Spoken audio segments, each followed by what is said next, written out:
Come inside of my heart if you're looking for answers. Look at the stars, go a little bit faster.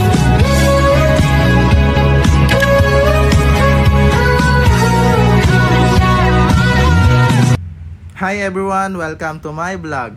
And for today's video, samahan nyo ako sa aming Shrimp Asian Cruise 2026 adventure. So, our journey started at Ninoy Aquino International Airport Terminal 1. Dito muna kami nag-meet, nag-check-in, and of course, dumaan muna kami sa immigration bago sumakay ng flight papuntang Shanghai, China. After arriving in Shanghai, first thing we did was have a dinner. And syempre, hindi mawawala ang hot pot. And after dinner, nag-tour muna kami around the city. We visited the Bund, and grabe, ang ganda talaga ng view. Makikita mo yung beautiful Shanghai skyline, especially with all the city lights. Parang ang surreal lang na nasa ibang country ka talaga.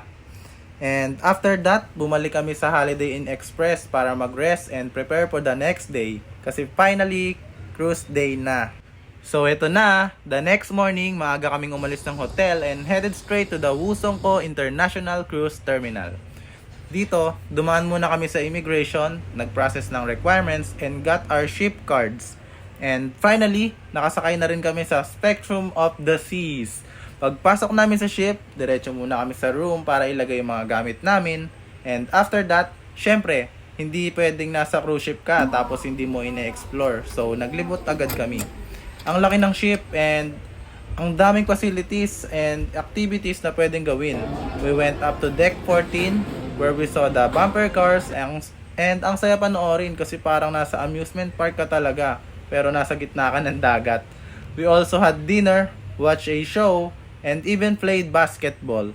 Nag-avail din kami ng wifi kasi sobrang wala talagang signal. Pero itong wifi na to unlimited which costs around $119 US.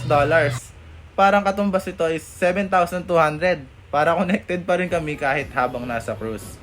And after a super long but fun day, time to rest na muna.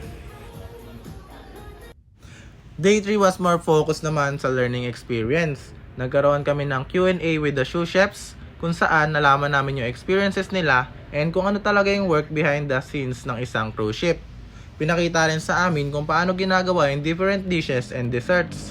We also visited the laundry area where we saw the machines used for washing and drying clothes, towels, and linens on board.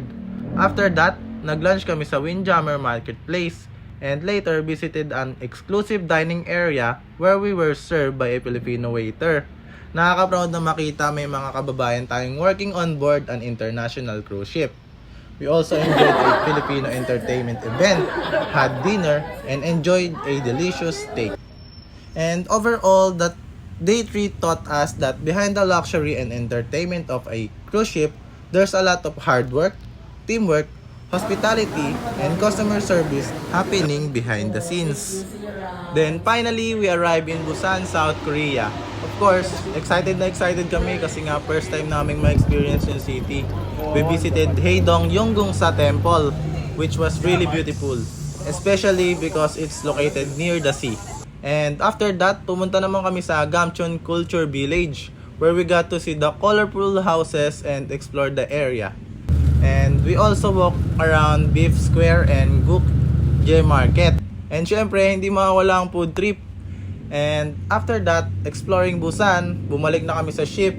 And since one of our last day on board na, we made sure na sulitin talaga namin. And we tried rock climbing, flow rider, and bumper cars.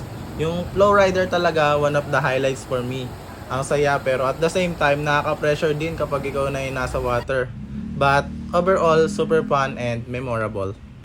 Then came our final morning on board.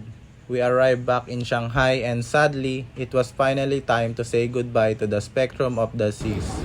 After immigration and collecting our luggage, pumunta naman kami sa Nanjing Road Pedestrian Street. We spent our remaining time shopping, walking around, and enjoying our last moments in Shanghai. Medyo nakakalungkot kasi pa-end na yung trip, pero at the same time, ang dami pa rin naming memories na nauwi. And after that, we headed Pudong International Airport for our flight back to Manila. And just like that, our Shrimp Asian Cruise adventure was coming to an end. And of course, hindi mawala ang pinaka-special na souvenir from this experience, our certificate of participation. This certificate is a reminder of our international cruise familiarization, exposure, and learning program aboard the spectrum of the seas. Honestly, this trip was more than just a vacation. We learned about service, teamwork, communication, operations, and creating memorable experience for guests. And of course, hindi lang lesson ang naiuwi namin. We also made new memories, had fun with our friends and classmates, tried new food, explored new places, and experienced something that we'll definitely remember for a long time. So yeah, thank you so much for watching my vlog. See you on our next adventure!